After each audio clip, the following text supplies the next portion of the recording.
Assalamualaikum warahmatullahi wabarakatuh. Perkenalkan, nama saya Marliza Purnamasari, NIM 8568375538. Baiklah, saya di sini akan menjelaskan tentang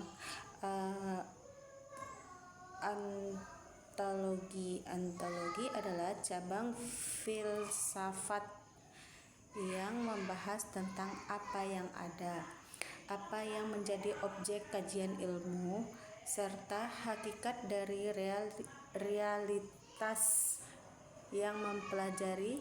Dalam konteks ilmu antologi menjawab pertanyaan, apa yang dikaji ilmu, apa hakikat dari hal-hal yang kita teliti.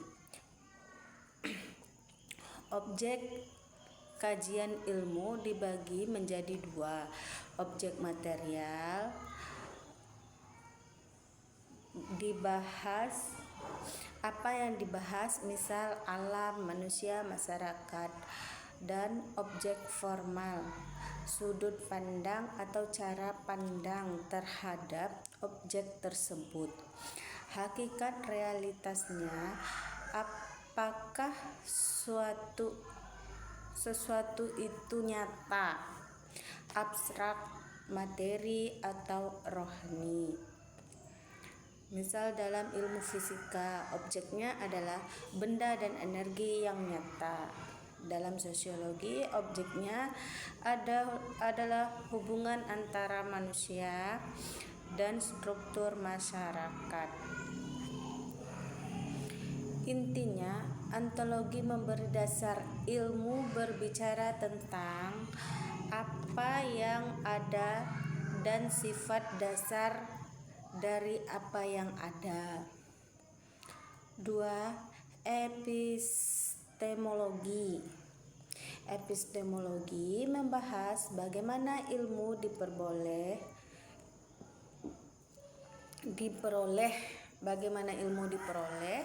bagaimana cara kita mengetahui sesuatu, metode apa yang dipakai, dan bagaimana memastikan kebenaran ilmu tersebut.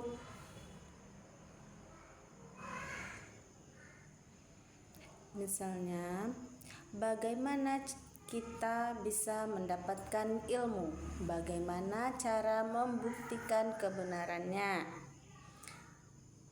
Cara memperoleh ilmu bisa lewat pengalaman, akal pikiran, penelitian, pengamatan, atau gabungan keduanya. Metode yang digunakan, metode ilmiah, metode struktur, mulai dari merumuskan masalah, menyusun hipotesis, mengumpulkan data, menganalisis, hingga menarik kesimpulan. Uji kebenaran. Bagaimana itu uji kebenaran?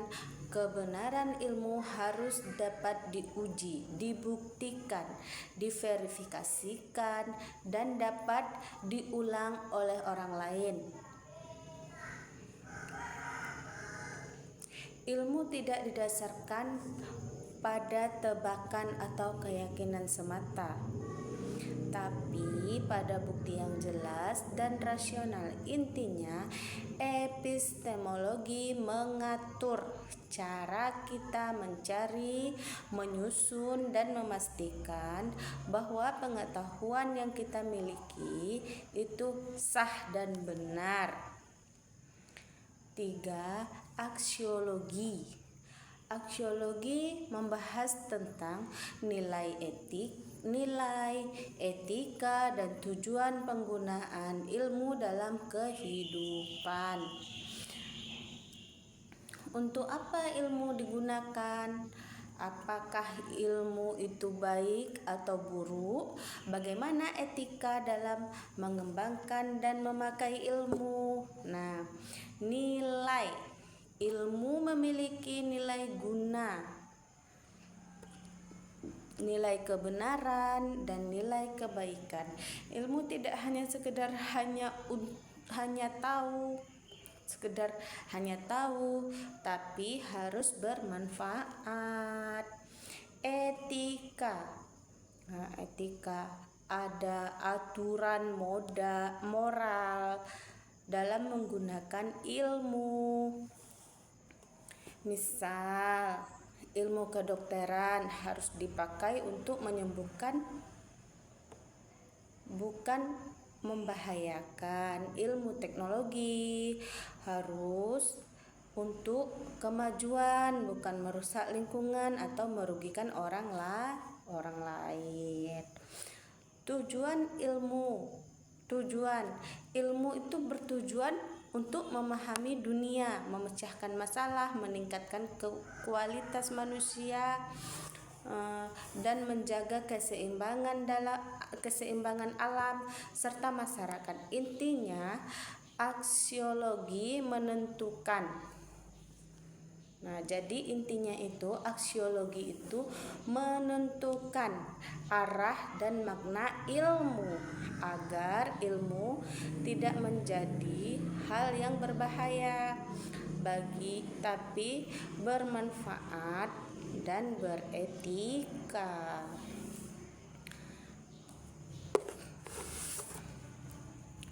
Keterkaitan ketiganya sebagai fondasi filsafat ilmu.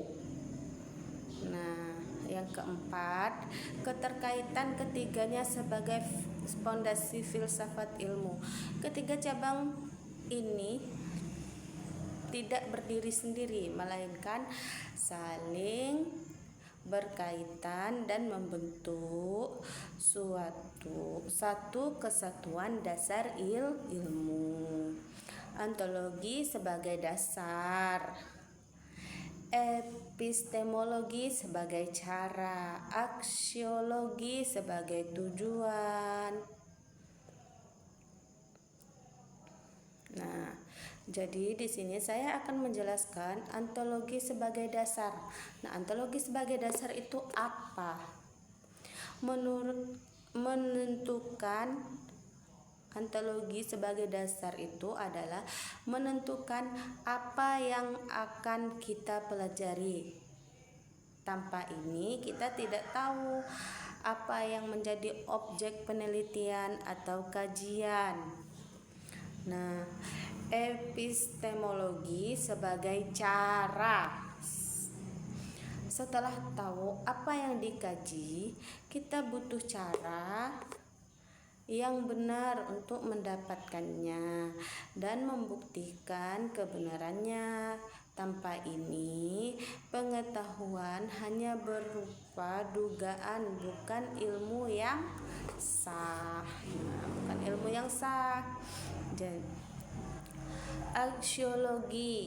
Aksiologi bertujuan. Setelah ilmu didapatkan, kita harus tahu untuk apa dan bagaimana memakainya agar bernilai etis dan bermanfaat. Tanpa ilmu bisa menjadi alat yang berbahaya atau tidak berguna. Hubungannya dapat digambarkan. Ontologi, apa yang dikaji. Epistemologi, cara mengkajinya. Aksiologi, tujuan dan manfaatnya. Ketiganya bersama-sama membentuk fondasi kuat. Ilmu yang jelas objeknya, benar cara mendapatkannya, dan bermanfaat tujuannya. Inilah inti dari filsafat ilmu. Oke, sekian penjelasan dari saya. Lebih dan kurang saya mohon maaf. Saya akhiri. Assalamualaikum warahmatullahi wabarakatuh.